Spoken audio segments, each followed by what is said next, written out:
What if everything you were told about building a good life was quietly working against you? Not because you made bad choices, not because you were reckless, but because the rules of the game changed, and nobody sent you the updated playbook. Here is what nobody wants to say out loud. Millions of households in America right now are bringing in real money. 2 careers, 2 paychecks, combined incomes that look solid on paper. And they are still stressed, still stretched, still one unexpected bill away from a very bad month. Maybe that sounds familiar. Maybe you have looked at your bank account and thought, "We make too much money to feel this broke." That thought is more common than you think, and it is not a character flaw. It is a signal. Because somewhere between the careers and the mortgage and the car payments and the childcare and the exhaustion that follows all of it, the financial breathing room that 2 incomes were supposed to create quietly disappeared. The money comes in, the bills move faster, and the margin never quite shows up. I want to show you exactly why that happens. Not with vague theories, not with financial jargon, with real numbers, real patterns, and a real explanation for why earning more has not felt like winning more. This channel exists for people who are doing the work, making the money, and still wondering where financial security actually lives. So if that is you, you are in the right place. Now here is the part that should bother you. The Census Bureau reported median household income at $80,610 in 2023. That is more than most previous generations ever saw in nominal terms. We are earning more, genuinely more. And yet the Federal Reserve found that a significant portion of American adults struggled to cover even a basic unexpected expense without borrowing. 2 facts: same economy, same generation. Complete contradiction. So the question is not whether you are earning enough. The question is, what is happening between the income and the security? And here is the part that will make this whole video worth watching. The answer is not hidden in your spending habits alone. It is hidden in the structure most modern families are built on. A structure that looks like progress, but behaves like a pressure cooker. A structure called the 2-income trap. And once you understand it, you will never see a pay raise, a mortgage approval, or a job offer the same way again. Because what looks like more money can sometimes become more exposure. And what looks like smart family planning can quietly become a system that needs both people running at full speed just to stay in place. Stay with me, because what looks strange right now is about to get a lot clearer. Let me show you how this usually begins. And I want you to pay attention, because this story probably feels familiar. It does not start with a disaster. It does not start with a big financial mistake. It starts with 2 people doing everything right. Say they live outside Columbus, Ohio. She runs digital campaigns for a mid-size company. He manages IT infrastructure for a healthcare group. They are not rich, but they are not struggling either. At least, not in any way they can easily explain to someone else. Together, their income puts them comfortably above the national median. That is supposed to feel like security. At first, it does. The first few months after both incomes stabilize feel like proof that all the grinding actually paid off. There is real relief in that season. The kind that makes 2 people sit in a new apartment and finally exhale. They make sensible upgrades, a better neighborhood, a safer car, a cleaner place to live. Nothing excessive, just the kind of moves that feel like normal adult progress. And that is exactly why the trap is so invisible. It does not announce itself as danger. It shows up dressed as reasonable decisions. Then something subtle shifts. Income grows, but the sense of freedom does not grow with it. They notice it first on Sunday evenings, that low-grade pressure behind the eyes, that quiet mental inventory running in the background. Mortgage insurance, car payment, groceries, utilities, subscriptions. Then the invisible line items start multiplying. Work clothes, commuting costs, coffee because there is no time, lunch because there is no time.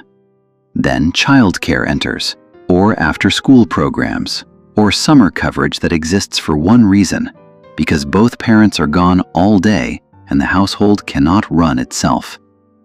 This is where the story really starts.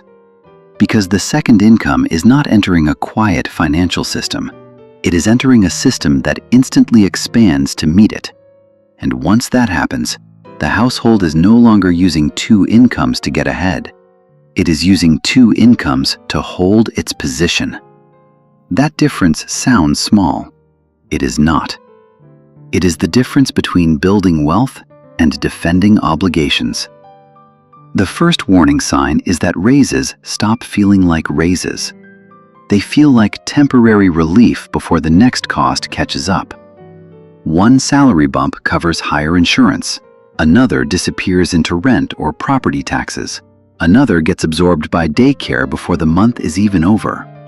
And because nothing dramatically wrong happened, the couple does what most couples do.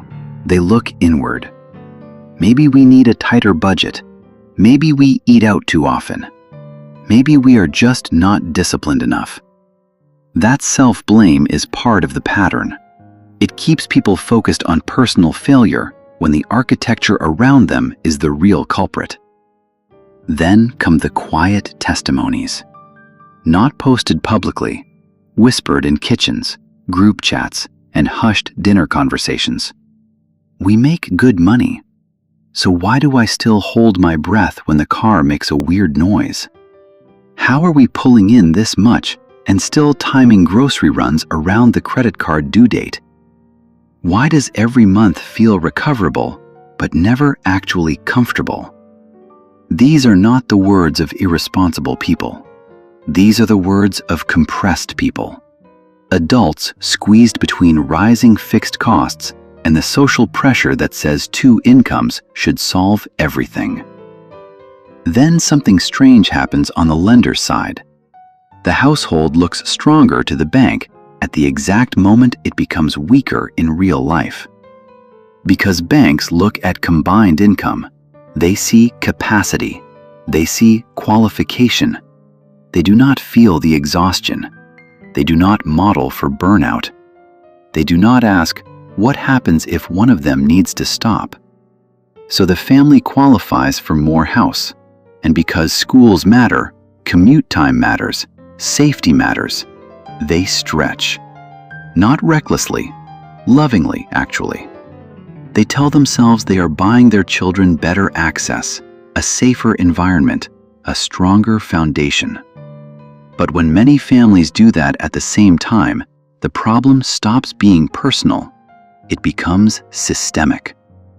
More dual-income households competing for the same neighborhoods and the same school zones means prices move up. Standards shift. What used to feel optional starts feeling like the minimum. So now the couple is not just reacting to their own choices, they are reacting to everyone else's. That is how a personal finance problem becomes a cultural one. And here is where it gets worse. A better school district costs more. A shorter commute costs more. Childcare near work costs more. Even food changes shape under pressure. When both adults are running hard, the household starts buying back time in small, expensive pieces. Prepared meals, delivery fees, help with cleaning, last-minute purchases at the wrong price. Individually, none of those look fatal. Together, they reveal the deeper problem. The machine is expensive to keep moving, and one bad quarter, one medical issue, one layoff is all it takes to expose just how tight the entire structure really is. So the early signs are easy to miss. A little less savings each month, a little more credit card float, a little more dependence on everything going right for just one more month. That is how the case begins, quietly, reasonably, almost invisibly. No single decision looks foolish in isolation. That is what gives this pattern its power. Because by the time the family realizes they are not building margin, they are already defending a position. And what looks perfectly comfortable from the outside may already be operating without a real backup plan. That would be troubling enough, but the deeper problem is still ahead. Because what most couples feel as stress may actually be evidence that the second income is doing something different than what they believe. In the next chapter, the numbers stop being vague, and they start becoming dangerous. Now the tone changes, because this is the moment where confusion turns into clarity, and clarity in personal finance can feel uncomfortable at first, but it is the only thing that actually helps. Up until now, the pressure felt personal, emotional, hard to explain without sounding dramatic. Now it starts to look mechanical, predictable, almost built into the system by design. That is what makes this chapter the one you need to sit with. Because once you see this pattern clearly, you cannot go back to seeing it the old way. The strange feeling so many couples carry is not random stress. It is a structural contradiction. They are earning more, yet feeling less protected. Working harder, yet gaining less flexibility. Both careers active, yet the margin stays thin. That should not happen. But it does. And not just to one or two families. The story that was handed to most of us said, 2 incomes create resilience. 2 careers create options. 2 paychecks create safety. But in practice, for a huge number of households, 2 incomes create exposure. And here is the hidden trade at the center of all of it. The second income did not simply add financial power. It removed the household's backup plan. That is the core theory. That is the twist nobody put in the brochure. And that is why the math keeps feeling cursed. Think about the older household model for a moment. Not to romanticize it. It had real limitations and was not fair in many respects. But financially, it had one feature that modern households almost never talk about. Reserved capacity. If the primary income disappeared, the household still had a lever it had not pulled yet. Painful, yes, but available. The second adult could enter the workforce, increase hours, generate income precisely when the system needed it most. Today, in many dual-income families, that reserve has already been deployed, before the emergency even arrived. The household is fully committed. Both adults are already in motion. Both incomes are already spoken for. So when life gets hard, there is nothing left underneath. No hidden engine quietly waiting. And this is the contradiction most people feel long before they can name it. Their income went up, but their resilience went down. Once you understand that, a lot of things that seemed strange suddenly stop being strange. Why do households with solid incomes still panic over a car repair? Because financial fragility is not just about how much comes in, it is about how much flexibility remains. Why do raises feel weak? Because they often arrive after fixed costs have already expanded to consume them. Why does a couple feel wealthier during a budget planning session than they do on a typical Thursday night? Because gross income is abstract, but childcare, debt, commuting pressure, and exhaustion are brutally concrete. Why do people say they earn more than their parents and still feel less secure? Because large parts of modern middle-class life are now priced as if 2 incomes are permanent, reliable, and uninterruptible. And that pricing assumption is what makes the whole structure fragile. Here is where the theory gets sharper. The second income does not just help families pay for higher costs. It helps create the higher costs.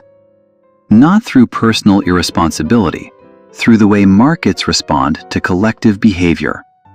Take housing. When more families compete with 2 incomes instead of 1, prices move.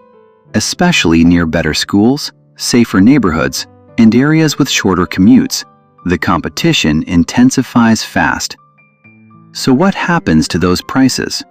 They get bid up, past what one income ever used to support.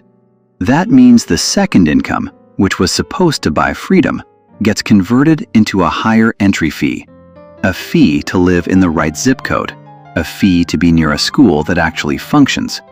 A fee that gets disguised as a smart, responsible decision. And because parents love their children, this process feels noble while it is happening. That is what makes it so emotionally convincing. Nobody says, "Let's trap ourselves." They say, "Let's give our kids the best shot we can." That sentence has quietly moved more families into financial vulnerability than almost any luxury purchase ever could. Then layer in childcare. In a single earner structure, it may not exist at scale. In a dual earner structure, it becomes a gateway expense, a cost required just to keep earning, a bill that arrives before the paycheck and stays longer than the car payment. Transportation does the same thing. Work-related meals do it. Time-saving purchases do it. Bureau of Labor Statistics comparisons between dual and single-income households showed higher total spending in dual-income households, particularly in transportation, education, and convenience-linked categories. So the contradiction is not imagined. The spending structure itself changes when both adults are fully employed. Now look at the psychology layer. The family sees the combined income on their tax return. That number shapes their identity. It shapes their confidence.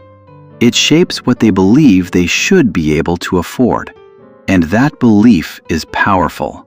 It encourages bigger financial commitments before true resilience actually exists. A larger mortgage, a second vehicle, a more expensive neighborhood justified by one good reason or another. And because those commitments are fixed, the household loses its ability to move quickly when life changes. That is the move most budgeting advice misses.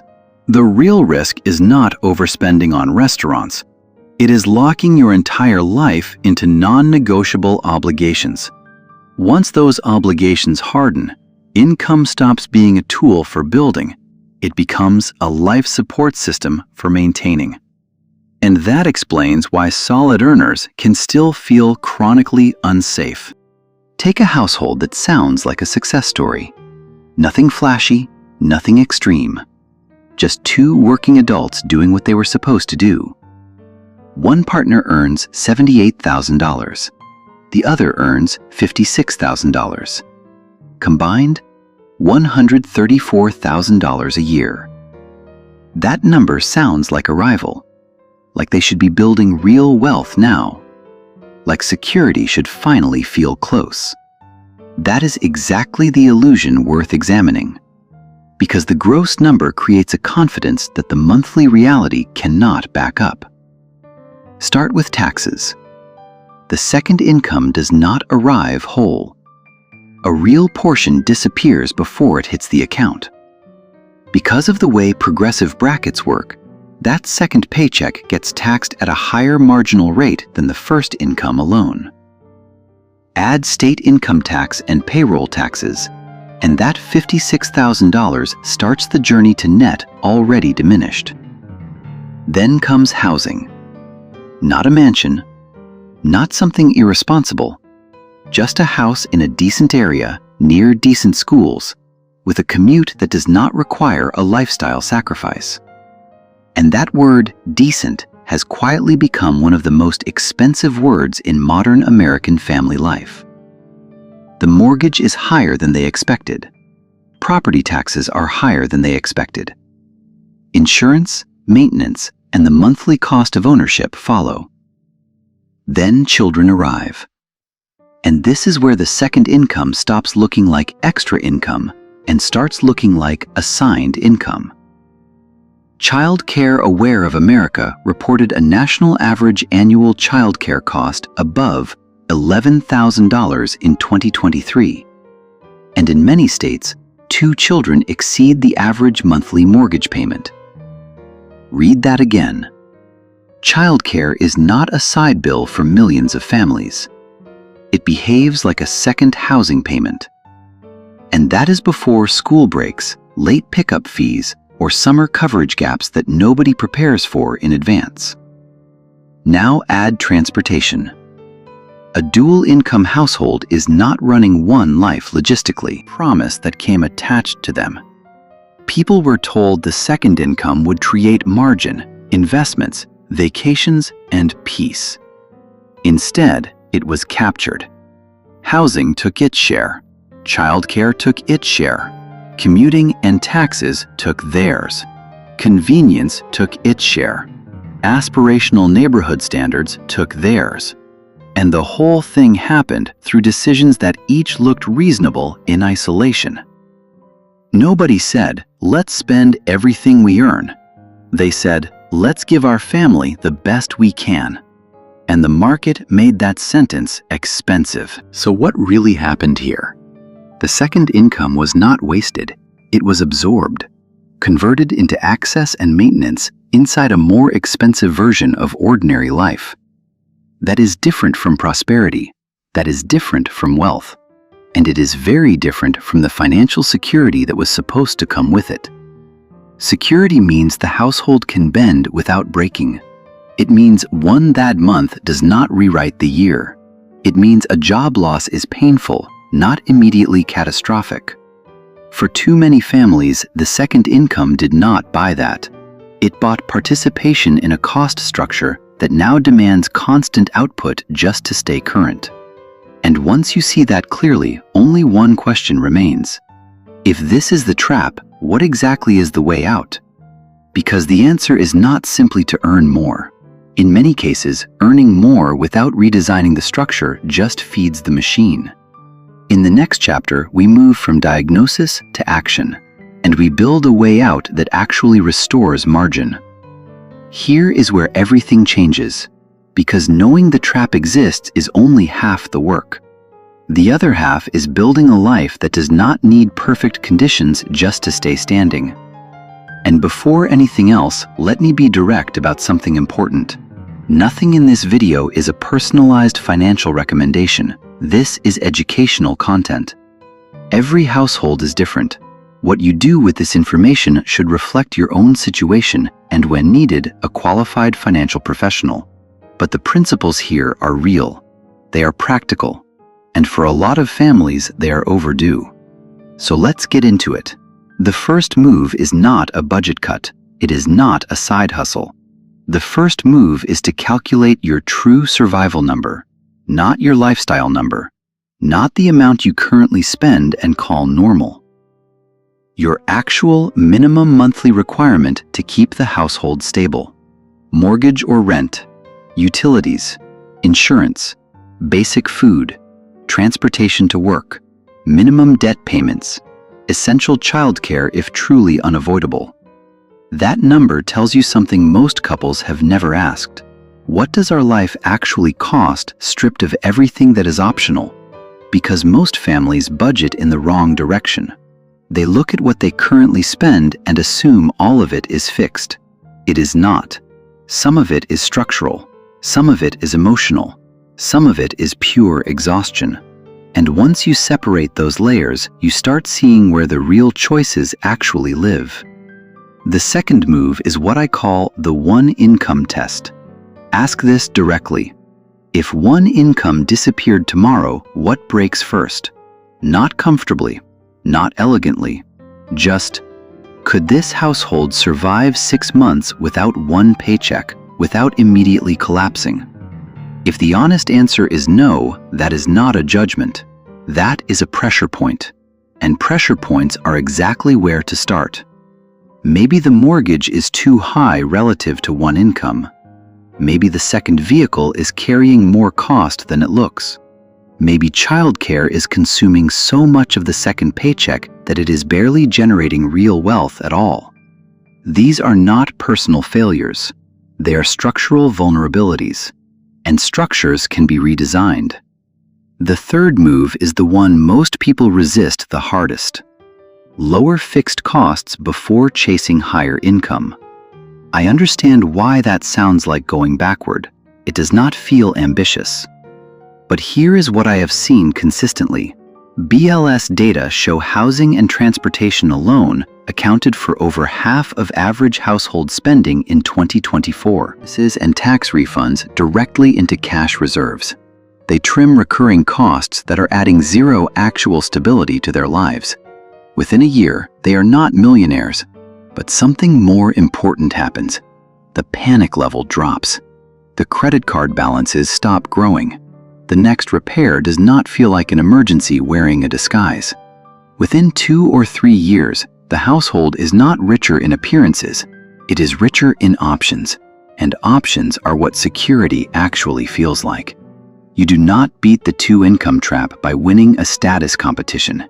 You beat it by refusing to let fixed costs colonize both paychecks. You beat it by building a life that can survive an interruption. A life with room. A life with margin. A life with actual choices.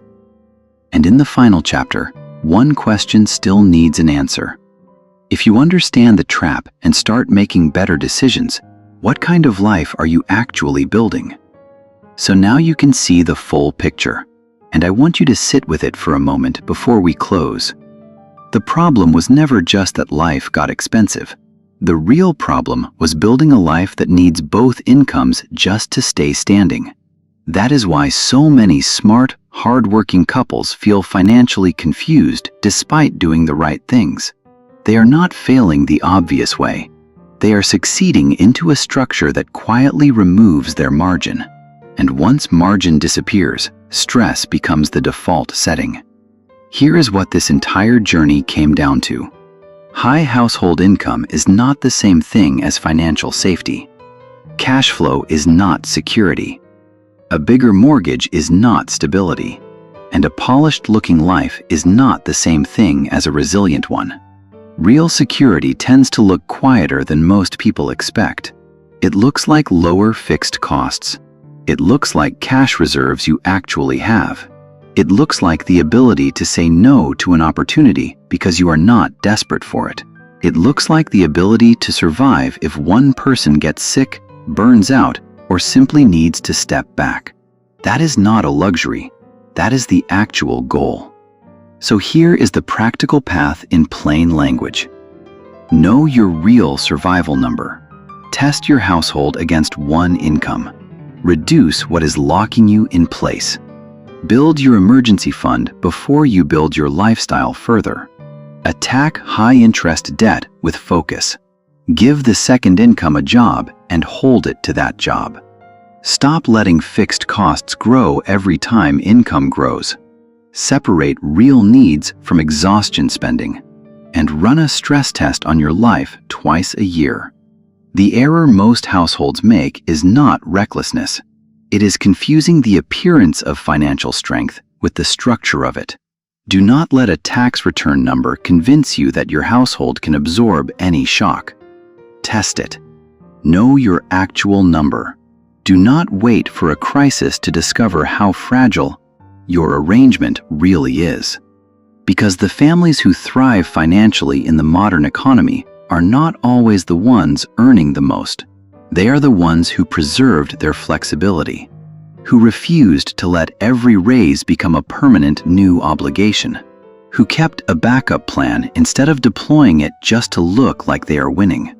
When you apply this well, the result is not just a better budget, it is a different kind of life entirely. A life where one bad month does not rewrite the year, where financial decisions feel calmer, where the future is built on optionality, not exhaustion.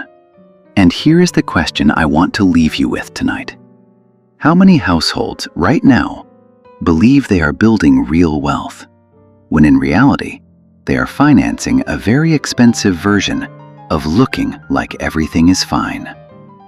That gap between looking stable and being stable is where most modern financial stress actually lives. And most people never close it because they never name it. Now you have named it. Now the question is what you do next. If this changed how you see your finances, hit the subscribe button and like this video. Leave a comment with the one fixed cost that gives your household the least flexibility right now. Because the next financial breakthrough for most couples will not come from earning more first. It will come from finally seeing clearly what the money has been doing all along. And if you want to go deeper on building real financial margin, the next video picks up exactly where